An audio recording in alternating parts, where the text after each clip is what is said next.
Okay, page number 3 है।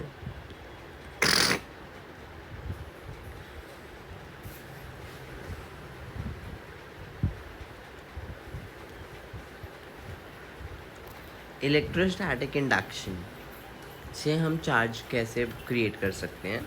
इसमें क्या होता है, कांटेक्ट नहीं होता, इसमें नो कांटेक्ट होता है। इसमें क्या होता है, चार्ज बॉडी लेते हैं, brought near an uncharged body, one side of the neutral body closer to the charged body becomes oppositely charged, while the other end becomes similar charge.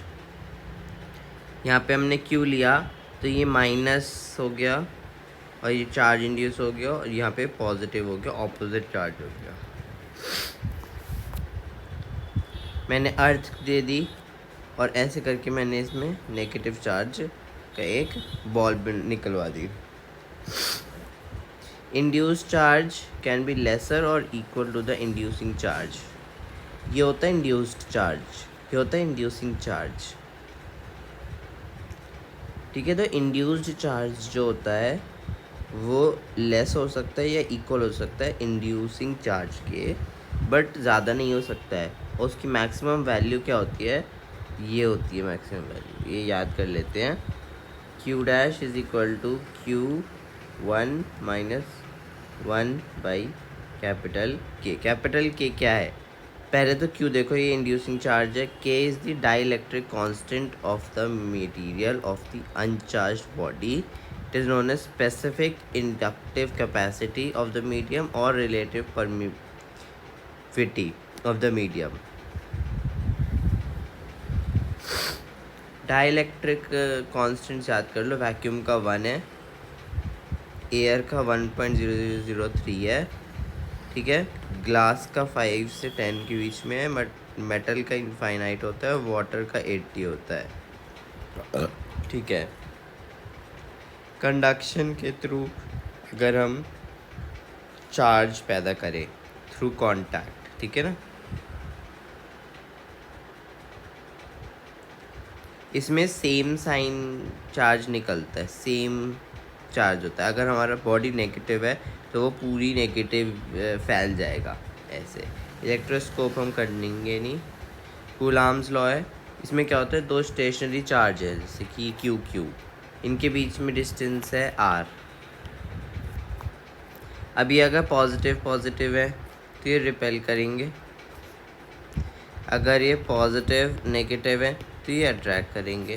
ठीक है, F is directly proportional to Q1 Q2 by R का whole square. So इस proportionality को हटा के एक constant लगाना होगा, वो है small k, Q1 Q2 by R square.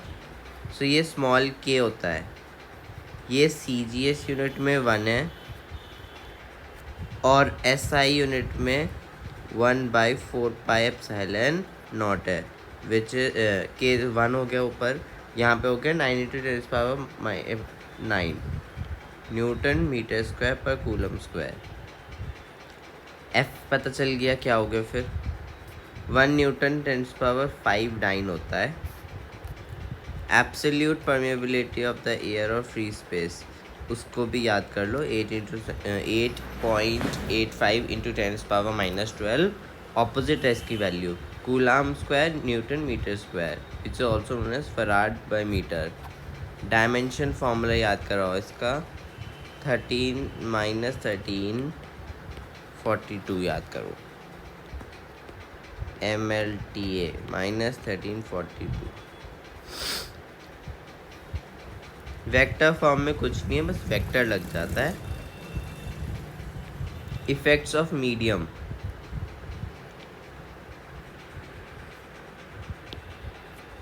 Dielectric medium है, is completely filled in between charges. जैसे कि ये डाइलेक्ट्रिक मीडियम है, ये चार्ज है, ये एक चार्ज है ना,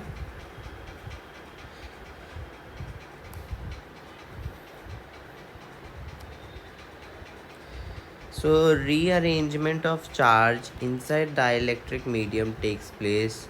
The force between the same two charges decreases by a factor of dielectric constant. So force जो मीडियम में होगा वो force air divide by dielectric constant है। सो फोर्स लगा दिया, ये तो हमारा फोर्स का हो गया और ये के लग गया। Epsilon naught K is equal to epsilon naught E R which is also equal to E, simply E which is permeability of the medium.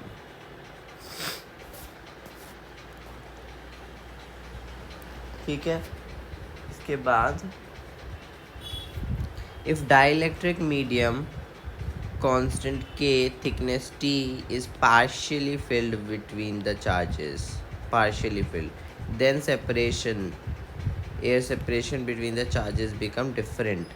R जो है ना वो चेंज हो जाता है, बस R हो जाता है R minus T plus T root के। सो ये वाला फॉर्मूला आ जाता है फिर, ये बहुत इम्पोर्टेंट है। देखो ये हमने याद करना है, ये हमने याद करना है। इसके बाद तो फिर प्रिंसिपल ऑफ सुपरपोजिशन पढ़ेंगे।